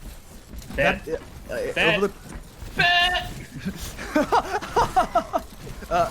the course of this time, 5-man res haven't really been charging any ults too much, so Grav-9 just been able to spam out. We see they're coming up on, you know, they have 4 of their check marks. Support ult's still a little bit of a way to go, but the only reason they haven't built support ults is because of the fact that 5-man res hasn't been doing any damage. And here comes the Deadeye, and that's just the worst time to try and pop that. Not really getting anybody, but the Earth Shatter, gonna be getting 2, not able to follow up. Deathbot's coming out, getting multiple people. Oh, and they're able to get 4. Hopefully, the Molten Core was hoping to try and catch some people, but not able to catch enough. Now they're gonna be rushing back to point. Peach is all switching off to these stall heroes, but not really able to do enough damage. And right now, 5-man res is completely controlling this point, and we got a ball coming out of Grav-9. Squad Chief gonna be coming back with the Gravitic Flux, hopefully able to grab some people off the point. Grav-9 just didn't do enough damage to 5-man res during their walk-up, but coming into this late fight, Grav-9 pick up a few kills. Dynamite Genji comes back with the blade, picks up 2 more. This is just back and forth, but with the spawn advantage of Grav-9, 5-man res really need to get these kills right now, or they're not going to be able to catch this point.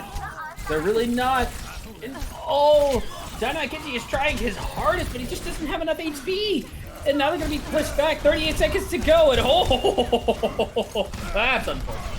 Deft back on the Doomfist once again, trying to, you know, clutch this out, and they do very comfortably. There's only 30 seconds left. 5-man res don't really have any ults to work with, neither does Grav-9, but in these scenarios, it doesn't, you know, if this is a full neutral fight, you want to be this defending team. Yes, you definitely want to be this defending team. Play passive, don't get picked, and be careful. Right now, Peaches is going to be coming up on her. Whoa, is going to be coming up on Pulse Bomb. Def taking down Dynamite Genji before this fight even starts. Golden Knight Gam going to be trying to take out. And there, Peaches gets the Ana, one of the most important picks. And Clemsor just popping mines on the point, not dealing with any of that stall. Grav-9 doing a really good job of, you know, they in that initial push to get to 80%, Grav-9 didn't really do much. It felt like they just kind of got pushed into and they weren't really able to respond to it in any meaningful way. But they all died very quickly. They got back together and they were able to, you know, have a really good recontest there, especially with I think Cromslor on the ball has been doing a phenomenal job in those scenarios. Just, you know, making a lot of time, doing a lot of job with the minefields. It's been really, really good stuff from them. And now coming back into this attack, this is, you know, this is one of those moments where if you're Grav-9, it's like, okay, cool, we held them on second, good job, guys. But there's that little voice in the back of your head that's saying, oh no, this is, what is this? We're gonna mess this up, aren't we? Like, there's that little voice that's saying, oh no, I've seen teams get full held on first. We almost full held them on first. What if that happens to us? And they need to completely push that out of their head and go like, we can beat this team. We just beat this team when we only had a minute left to cap on the last map. We can do this. We see GoldenEye sticking on the wrecking ball, so potentially a one trick. Wrecking ball. Add him to the avoid list, you know, the usual after your ranked games. But Dynamite Genji going to be switching over to the Junkrat in the beginning. So here's that spam that we were talking about, and looks like Grav-9 are going to be sticking with this brawl with a Lucio. So they got to really speed through that Junkrat. They cannot get stuck at point. Yeah, the amount of spam damage coming out from 5-man res is going to be really difficult for Grav-9 to deal with. But if Grav-9 take decisive engagements and use their bubbles very aggressively, like they seem to be doing right now, this could go very well. Cromsor gets picked up incredibly early. And that's just going to be a immediate down for the Reinhardt. Cromsor going to be taken down. Now they're just going to have to back out. They do not want to push it to a Junkrat with no shields. Def being taken down like GoldenEye Gam. And now Dynamite Genji just going to be taking out as many people as he can. Just be very. 5-man res just able to pump out so much damage that by the time that, you know, the front line isn't very far away, but by the time 5-man res and Grav-9 meet the front lines, the fight's already been decided. I feel like as it's often been the series. We see Def swapping over to the Hanzo, maybe a little more comfortable for them than the Genji. Astra getting the final blow onto Sherith, and now the door's wide open. Door is wide open, no Reinhardt shield. Now they can just push in heavily. They don't care about your Junkrat. You have no shield, so we're just going to go in, run you over. And that was one of those things where you were talking about. Shireth doesn't have any support as a main tank. There's no bubbles, there's no defense matrix, there's no Sigma Grasp, there's nothing to absorb damage for Sherith. So if Grav-9 keep taking these decisive engagements, they keep pushing in very aggressively and, you know, using their bubbles in very distinct ways, then it's just going to keep being the same thing here. Yeah. And they do have to be careful. Dynamite Genji coming up on that Riptire, which could easily end the fight very, very quickly. And we do have a nano boost, but we have two ultimates on both sides, and they need to take this fight very decisively. They cannot get picked off before coming in here. They have time. They have the win condition. Here comes the Fire Strike going through. Ew, the Deadeye just keeping everybody off point. And here comes the Riptire. Let's see if he can get a huge pick too! Both DPS! And that's going to be the push for Grav-9. They're going to have to back up and regroup. Now 5-man res is going to be going into this next fight with hopefully a Shatter and a Minefield. And right now, Bet Maverick just kind of making sure that, see if any stragglers. A lot of ults committed from both sides there, but it seems like Grav-9 is really just waiting for this, you know, Grav and this Dragon to combo them together and really just try and wipe 5-man res off the face of the earth, which is a perfectly fine combo to wait for. But in the time they're trying to build this 5-man res, they're gonna get square, they're gonna get shatter again, and it feels like Grav-9 needs to force the issue. The longer they wait to do anything, the worse it's gonna be. Yeah, this is one of those moments where they need to be aggressive. If they can get a pick early, just like that, they pushing into this next fight. They have the pick, but they cannot forget about 5-man Rez's ult advantage, or spawn advantage. Here comes the Graviton Surge. The Shatter coming out, gets a couple, but the Grav-Dragon not really able to do anything. Immortality Field coming out at the last second. GoldenEye Dam being taking out 2. Here comes Princess with the high noon. And it's just not going to be enough. The Grav-Dragon wasn't able to do anything. There was no follow-up on the grab because of the humongous Shatter by Shyrith. That was a... Sorry, Steve. And, he was able to stop the point, and the Immortality Field, that's something that they needed to get out of the way before that Grav-Dragon went, and King Dragoon was able to pop down that Immortality Field and save his entire team. Yeah, that was from Katori. That was a really phenomenal lamp coming out from Katori. And it seems like now Grav-9 have to push in again. They have these support ults, but Dynamite Genji picks up Astro, and it feels like 5-man res, they're trying to go for, maybe some fancy rotations, take different angles, but it just feels like Grav-9 just needs to WM1 into 5-man res. They need to WM1, and then they win the game. But in that last fight, they took so long to set up on that grab. In this fight, they were trying to rotate around coast, and sure, that's all fine, but they need to walk high ground, and they need to WM1, because they will just win the game off of that. Now that 5-man res have this Blossom, it could be bad.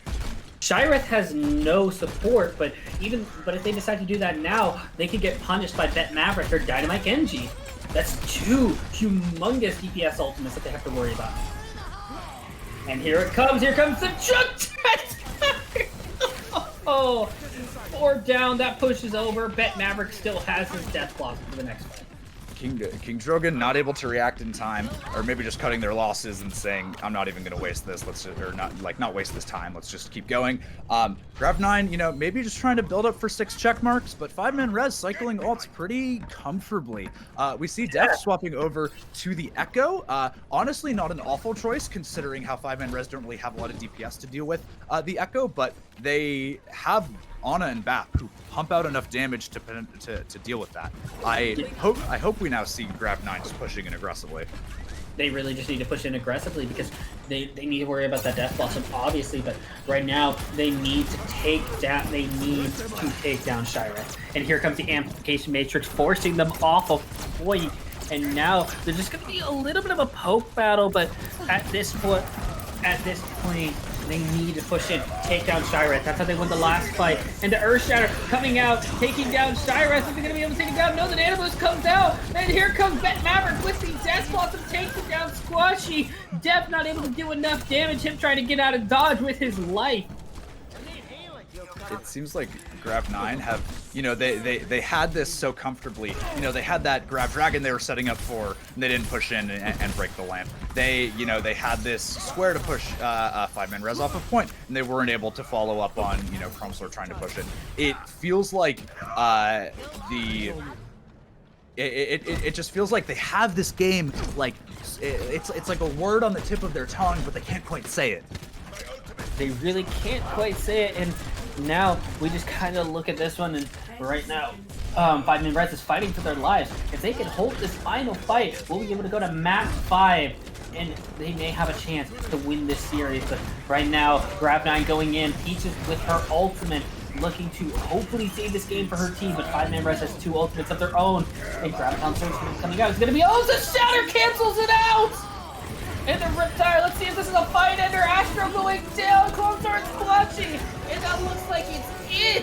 5-man res is going to completely hold second point, and we're going to be going to map 5. Going back to Koth is gotta suck for Grav-9. It's gotta feel awful. But if you're Grav-9, that's the map that you won most convincingly on. On King's Row, they got pushed all the way back and they had to go through another round of attacking with only a minute left. But on their first King of the Hill map, they did a really, really good job of, very convincingly holding space and winning those fights. So realistically, 5-man res they've earned this map 5. They've done a really good job of coming back to get here. That was a phenomenal hold on that second point, but this is where it matters. It doesn't matter that you won the last map. It doesn't matter how the first map went for Grav-9. This is map 5. There's no second or third chances. This is where you're at. There's no second or third chances. Maybe we can get a tie. Who knows? Don't you want to see a tie? No, I'm joking. No, we are going to get a definitive end to this one, and the next map is going to be Nepal. And this is one of those maps where I feel like any comp can work. The Wrecking Ball can work, the Brawl can work, the Dive can work, the Double Shield can work. You just have to play it correctly. And Grav-9 winning the first King of the Hill map type on Lijiang Tower, they are going to be going into this with a little bit where they're going to be going into this with a little bit of swagger, a little bit of confidence, and that they know that they can end this series. But right now, Five Man Res has that momentum on their side, and they did. It's not that they didn't play well in their King of the Hill map. They just need to continue that momentum, and they cannot lose point. They need to convincingly win this one. They cannot give Grav-9 an inch of space. For Nepal specifically, I feel like the different maps are very distinct about what or what compositions they really lend themselves to. As on something like Nepal Village, you often see brawl comps coming out, and then you have to look at the matchup between, okay, well, how do you play a brawl comp versus a spam comp? This is going to sound a little weird, but I feel like Nepal is a very solved map in which for every single comp matchup, there is a way to play it properly and beat the other comp, and then it all comes down to execution. The theory crafting is done. We've theory crafted Nepal for 5 years. We know exactly how every comp on Nepal works in every scenario. It is all down to execution at this point. Mm-hmm. And then they decide to redesign the map, and everyone hates everybody.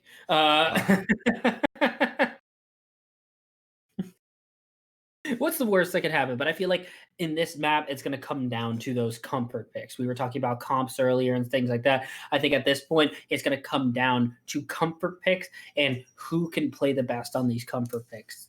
It's going to come down to execution and comfort picks. We are seeing a bit of a substitution once again, as we or maybe not. Maybe there was a bit of a miscommunication earlier. But I'm just very interested to see how this sort of split tank line is going to keep playing from 5-man res, because they've been running Wrecking Ball Reinhardt, which excuse my French, but it feels like I'm going to say the B word.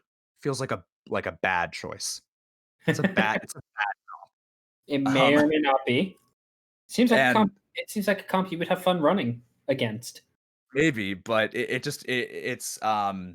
it's one of these things where it's like, it feels like Grav-9 should be able to punish this, but those comfort picks, that individual skill on the hero is what really shines through in some of these divisions. So the way that 5-man res was playing that earlier goes very well. So we are seeing a bit of substitution. Goldeneye is getting subbed out for Zebtech, so maybe we're going 5-man res is going back to that Rein Zarya they were playing earlier, or maybe they'll try to run that some kind of dive or double bubble. Whatever they feel most comfortable on is going to be what they play here. But that split tank line did work out for them, so maybe not trying to replicate that success, or maybe just trying to stick to more conventional methods. As I said, Nepal is a solved map. Yes. And I'm very excited to see what kind of comps they pull out on this. Are we going to see the same old comps that we've been seeing for the past couple of maps? And look, I feel like we're going to get Brawl out of the side of 5-man res, but let's see what Grav-9 kind of puts out there for now going into Nepal. And this is probably one of my favorite control maps, especially for how open it is. This map allows so much, I think, creativity and versatility in how you want to play this map, especially considering this map is so open that anywhere you go, there's like 50 different angles that you can get shot from. So the way you clear those angles and the way you control the high grounds, the way you rotate, is, I think, really amazing to see. Like, two really well coordinated teams play on this map, just because it's like a dance. It's like ballet. I'm getting a little close up on the elephant there, but kind of moving forward. Pardon me. Kind of moving forward, we're going to see Dynamite Genji on a Junkrat. We'll see if that sticks through, but looks like we're going to kind of get a brawl out of both of them. But Deft on that Doomfist, and you were talking about all the open sight lines on this map, so I could see Peaches doing very, very well. Hey, look, pretty shiny colors from Deft. I love it. Thanks, Deft. So both teams sticking on a bit of a brawl comp. Five-man res going over to Baptiste Anna and Grav-9 running a... Okay, I thought we were going to see a traditional brawl matchup and my hopes have been dashed, but it's just a metric butt ton of spam coming out from both sides. And that should be the fun of it. I bet Maverick going to go for the... fan the hammer with Deft coming around the side, getting 2 with 1 rocket, and that's just gonna win the fight immediately. What can you say about that when you didn't expect the Pharah? No one expects the Spanish Inquisition. Deft really, you know, coming out of nowhere with this very unexpected pick. We see Bet Maverick immediately swapping over to that Ashe. We see Dynamite Genji going over to that Echo. So really, 5-man res say, okay, we're gonna try and tech against this, but it feels like 5-man res are going to have such a difficult time on this approach with the comps that they're playing and having, you know, captured the point already. The approach here is going to be so difficult, but Astro gets picked off. A little bit of, you know, misplay there coming out. This is going to be a horrible timing for that, and now 5-man res is going to be able to push in. No support for that Pharah. She's going to go down very, very quickly, and now 5-man res is going to be able to push in.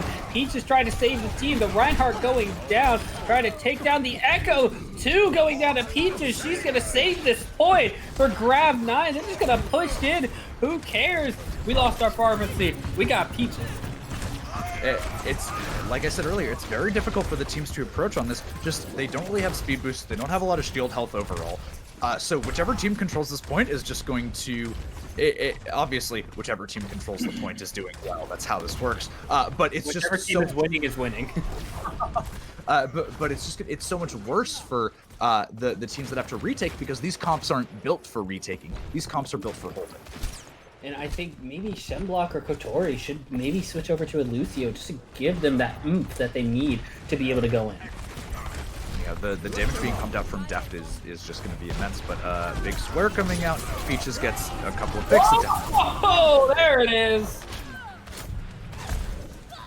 Deft coming in with a 3-man barrage, popping in from the top, and not too much 5-man res could do, and looks like we're going to get that ball Reinhardt coming out. This ball Ryan coming out again, really just for the overtime at this point. But you know there are enough ults inside of 5-man res to try and win this.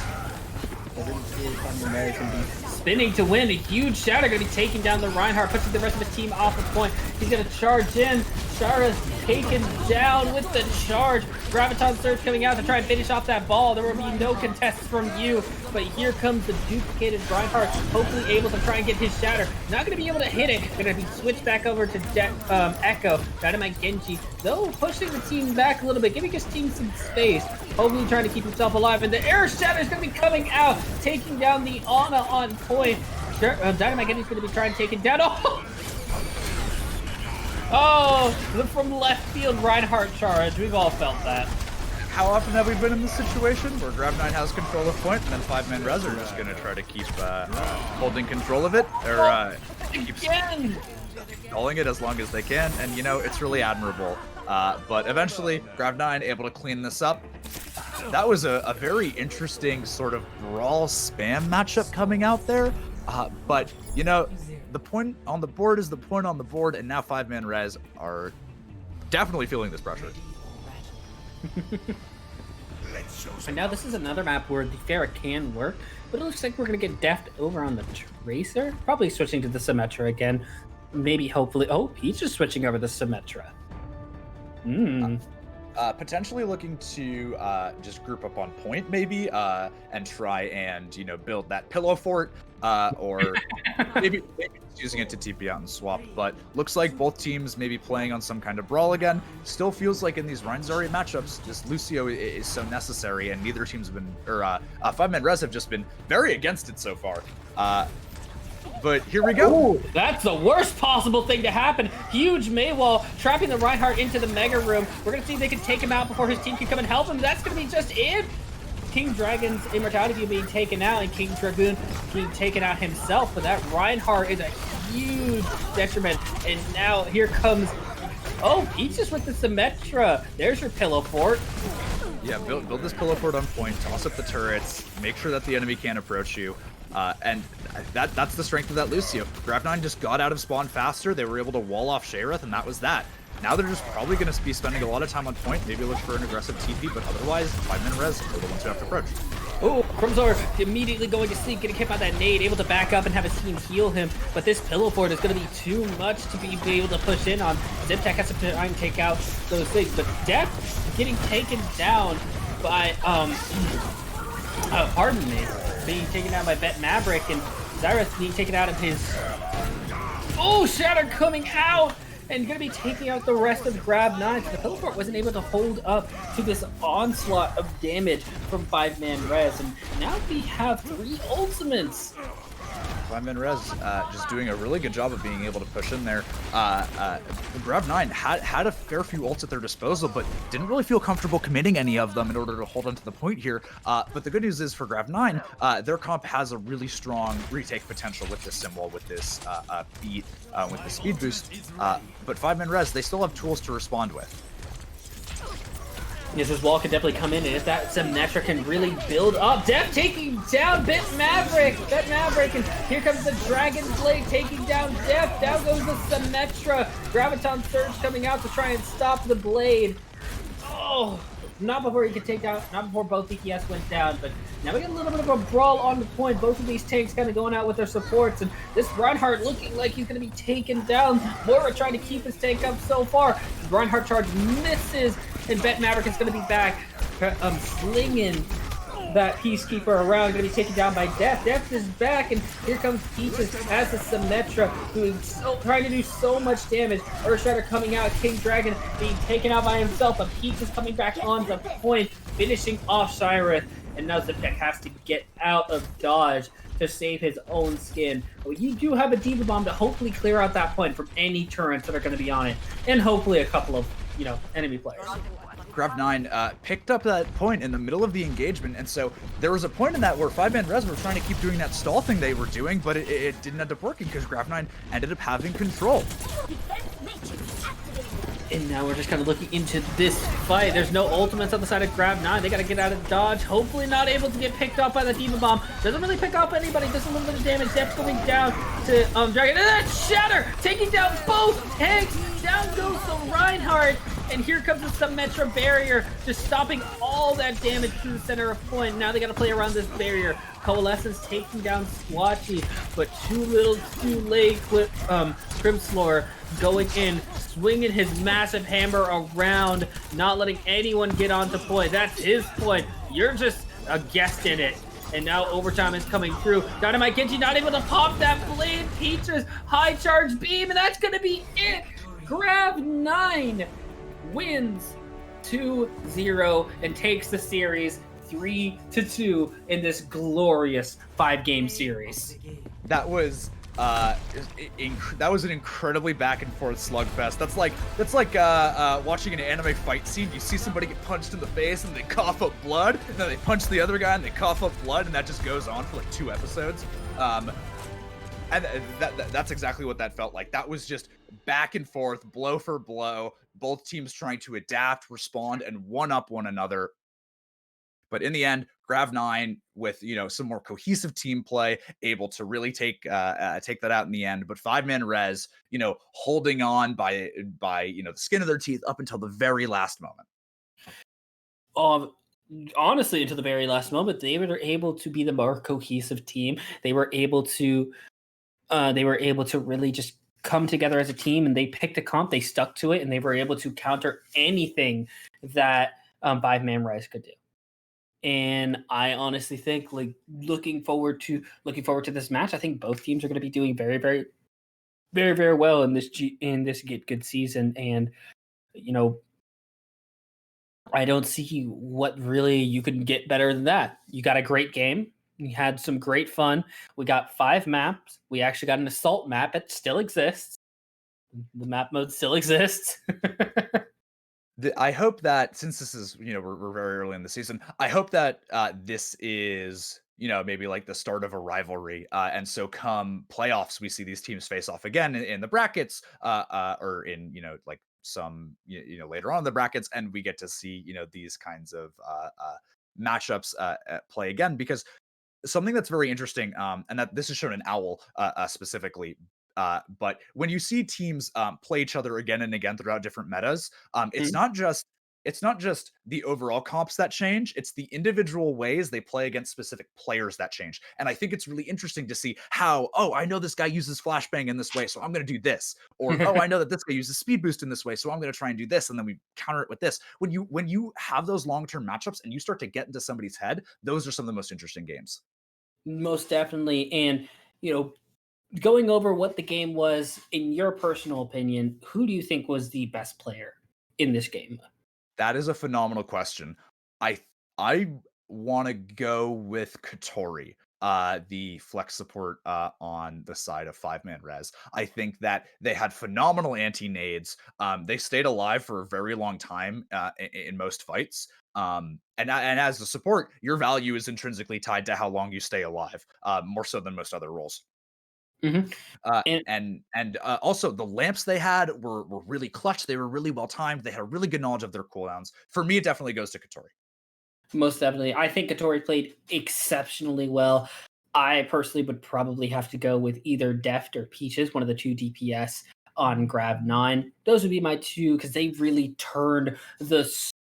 just turned the complexity of the fight a lot of the times that they were in these fights, and they were able to completely take over fights when they had to. Yeah, when they saw those opportunities and they were very comfortable pouncing on them. It was really strong DPS play all around. But I'm just glad we got to cast a good match. I'm very happy that we got to cast a good match.